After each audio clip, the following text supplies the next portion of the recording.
Hello, hello, hello. Ayan, so nandito na tayo sa Escobar Steakhouse, no? At join me in experiencing Escobar's Steakhouse. Tingnan natin kung masarap pa talaga dito, kagaya ng chismis.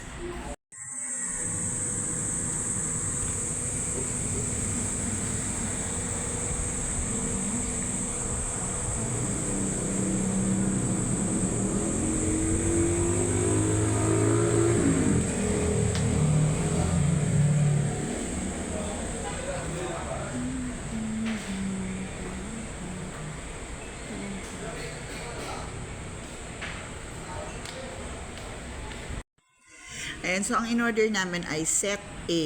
It's worth around 2,500 something, no? And kumpleto na siya. Meron siyang truffle pasta, meron siyang smoke Angus beef belly, may iced tea, may Caesar salad, and may Java rice. Ayun. So, I think ano na rin siya. It's worth it for the price. Ayun, so, tikman natin. Yung kanilang iced tea. Ayan ang kanilang iced tea. Signature iced tea. Favorite ko yung iced tea ko kasi masakit yung lalamunan ko. So, bawal ko minom na malamig. Ayan na yung kanilang Ito po yung smoke Angus beef belly, Java rice, truffle. Basta, salad na lang. truffle pasta. Yan. Okay. So, salad na lang yung wala. Kaya, tikman natin. Ay, hindi ko yata napakita kanina yung Caesar salad. So, ito siya. Actually, hindi na namin siya nakain kasi ang dami na ng food. Hindi nagalaw yung Java rice tsaka yung Caesar salad. Pero naubos naman namin almost yung smoked beef and Angus beef belly and yung truffle pasta. Ayan, so tapos na tayong kumain sa Escobar, The Happy Steakhouse. Yun ang kanyang title, di ba? Comment. Comment ko, unang-una, wala silang ramp para sa wheelchair for PWDs. Buti na lang, nakakalakad na ako, kaya kaya kong umakyat sa kanilang restaurant, di ba? Nakaakyat ako ng mga 5 steps. Hindi, plus yung 3 sa baba, 8 steps, di ba? Pero kung nag-wheelchair ako, hindi ako makakakain sa kanila. Sayang naman yung business ko, di ba? And, ano pa? Food. Okay. Service. Service is very, very good, no? Ang bilis ng service, di ba? Siguro dahil Talaga sila doon. nakatutok talaga sila kasi it's not a big place. Maliit lang yung place. And parang isa lang yung server, no? Isa lang yung server, but he's very attentive, he's very good, and mabilis. Pati yung labas ng food, mabilis, di ba? Ewan ko lang pag busy time, kung ganun din, di ba? Kasi, ganun din. Oh, okay. So, very good ang service, and very friendly ang kanilang ang mga service crew, ang staff, ang waiters, managers, everything. Food. Pagdating sa food, masarap naman. Masarap naman siya.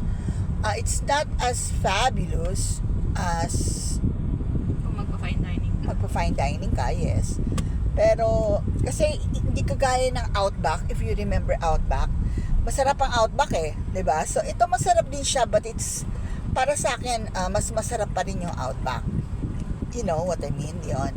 And Outback is not a fine dining restaurant, di ba?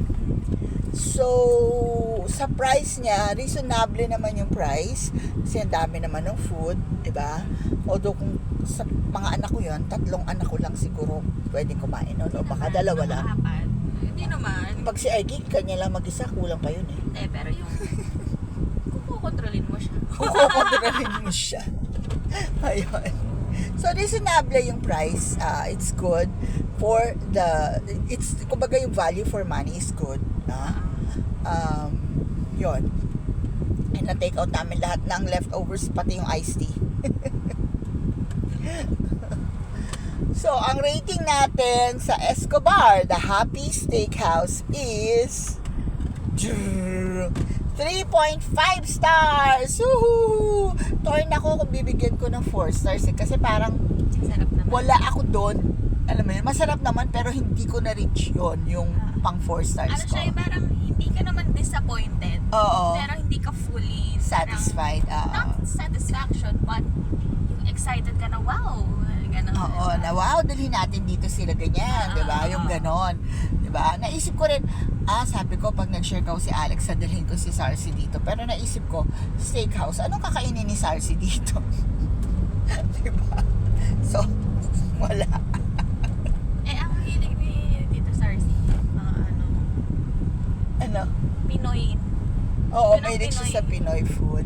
Na siguro pwede kami kumain ng sashimi. Mag-Australians kayo, Esmeralda ka. Esmeralda, oo, pwede. Or sa ano ba yung kinainan natin? Ano yun? Remedios Bistro. Medyo bistro, pwede rin. Or mag-sashimi na lang kami. Japanese Hindi restaurant. yata siya masyadong Ako, gusto ko yun eh. Oh, anyway.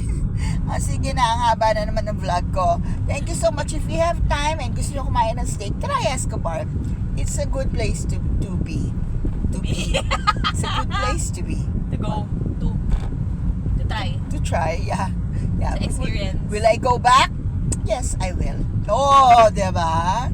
Okay, thank you for watching and enjoy your day. Happy eating, everybody. God bless you. Bye.